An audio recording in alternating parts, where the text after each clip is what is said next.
Je suis avec Idriss Aberkan, le seul et unique. On vient de terminer la conférence sur l'identité numérique et la monnaie numérique.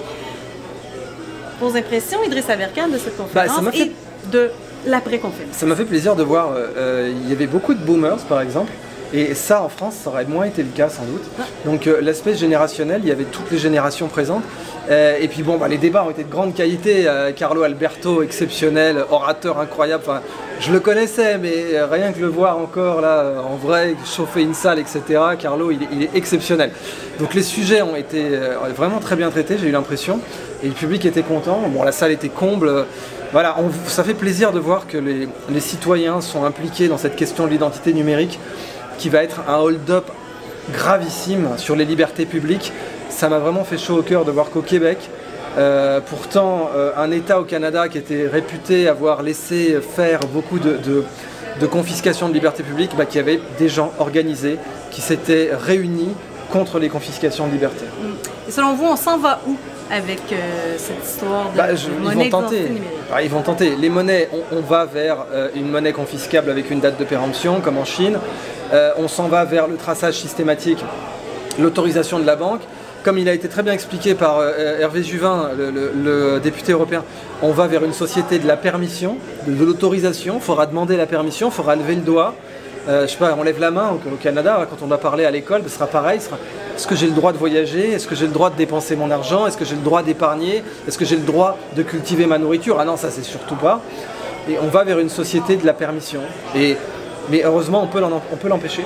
Et ce genre de réunion, ce genre de colloque permet d'empêcher l'avènement d'une société de la permission. Vous avez le droit d'acheter un billet pour la conférence demain à Montréal. Il en reste. Et puis, merci infiniment de Merci. Demain, je fais une conférence de 2h30 sur le futur de la monnaie. On ira de l'âge de bronze jusqu'à aujourd'hui aux monnaies confiscables. Je suis avec, vous l'aurez reconnu, Maître Carlo Alberto Brusa. Enchanté. Merci infiniment pour cette conférence. On est à Québec, on vient de terminer la conférence sur l'identité, la monnaie numérique. Carlo, comment vous avez trouvé votre expérience? Alors, c'est une expérience que je définirais extrêmement intéressante, qui ne fait que confirmer cette idée que même à quelques milliers de kilomètres, nous vivons exactement les mêmes angoisses, les mêmes aspirations, les mêmes peurs, les mêmes envies.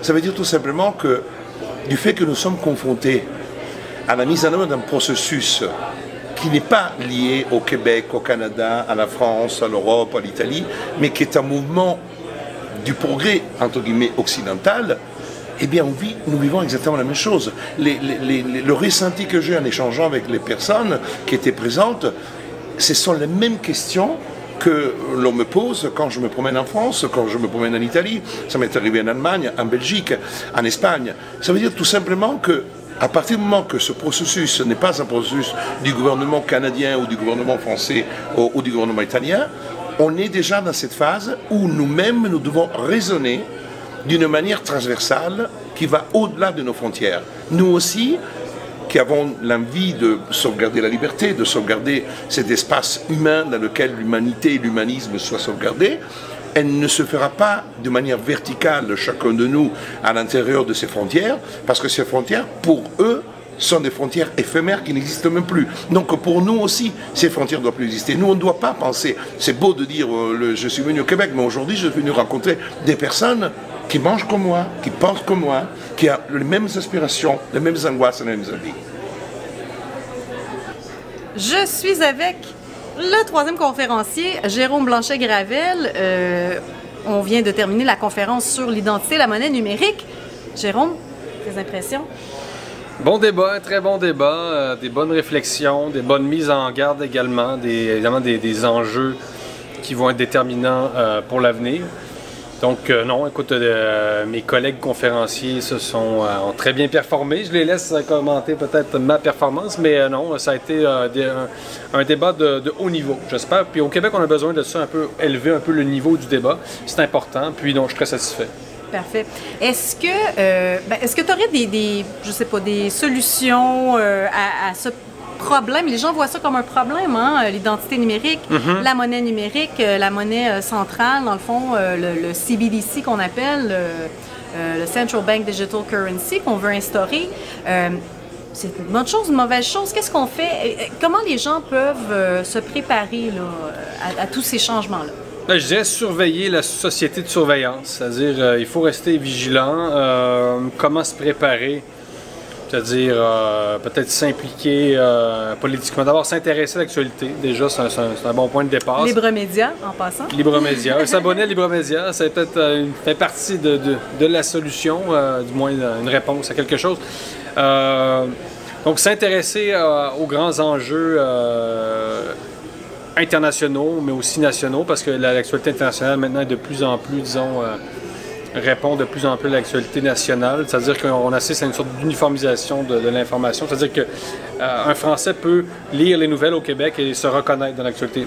Pour le dire simplement, la même chose, un Italien lit les nouvelles en France et se dit pourtant pourquoi on assiste à ces mêmes offensives, finalement, contre la liberté d'expression, contre la liberté de presse, contre la liberté tout court. Donc, moi, je dirais rester attentif. Évidemment, quand il y a des élections, aller voter également, ça ne peut pas nuire. Il n'y a pas de solution miracle, hein, mais rester attentif aux grands bouleversements, c'est déjà un bon point de départ. Et s'informer parce que knowledge is power, comme je dis toujours, le savoir, c'est le pouvoir. Donc, abonnez-vous à Libre Média. Merci. On vient de terminer la conférence sur l'identité et la monnaie numérique. Samuel Grenier, grâce à qui cette conférence a eu lieu? En grande partie. Oui, mais... Il y a d'autres mondes qui ont travaillé très fort. Un maillon de la chaîne. Oui, appelons-le comme ça. Là. Un maillon fort, disons. Mais premièrement, merci. Merci d'avoir participé parce que tu étais un des maillons de tout ça. Et puis, moi, j'écoute les commentaires présentement. Les gens sont enchantés. J'ose imaginer que c'est pas tous des menteurs. Alors, et puis, franchement, c'est au-delà de ce que je croyais. Avoir une salle complète comme ça, mais attentive. Quand tu dis on était en mesure d'entendre une mouche voler, les gens ne quittaient pas leur siège. Ils écoutaient, ils s'abreuvaient de ces connaissances-là. Faut le dire. 3h30 de temps. 3h30, mais qui ont paru quoi? 45 minutes. Ouais. Et puis, un travail colossal. Tu as fait les enchaînements qu'il fallait. Tu as été venu aux bons endroits. Les gens ont reconnu la Julie Lévesque. Et puis, tu as permis à tous ces gens-là de parler. Et ça s'est terminé d'une façon wow, parce que les gens étaient invités à poser des questions. Très pertinentes d'ailleurs. Félicitations aux gens qui avaient des préoccupations. C'était, écoute, un événement. Je vais donner 9,5 parce que la perfection, semble-t-il, ça n'existe pas. Mais on va dire 9,5 en raison des intervenants et incluant les gens qui étaient dans la salle, qui ont été réellement partie prenante de cette réalisation-là, de ce succès-là. Moi, j'ai que de la gratitude en ce moment. Donc, très satisfait, super. Et ce sera probablement un événement, une sorte d'événement qui sera renouvelé, une expérience qui sera renouvelée dans un avenir proche. Ah oui, il faut, et les gens ont un message, ils en veulent. Ils en veulent. Et nous, notre job, ça va être d'en créer pour que ça soit le plus accessible possible. On le sait, on a un défi, Et qu'on sorte de nos chambres d'écho aussi. Ah, Caroline, commandons. Et puis, également avec du contenu non censurable, parce qu'ils sont sur scène. Alors, et puis, c'est pas retransmis en direct, donc, évidemment qu'ils ont des propos un petit peu plus, peut-être, un petit peu plus directs. Écoutez, je suis enchanté. Merci énormément. Merci Samuel pour cette entrevue et pour cette merveilleuse conférence.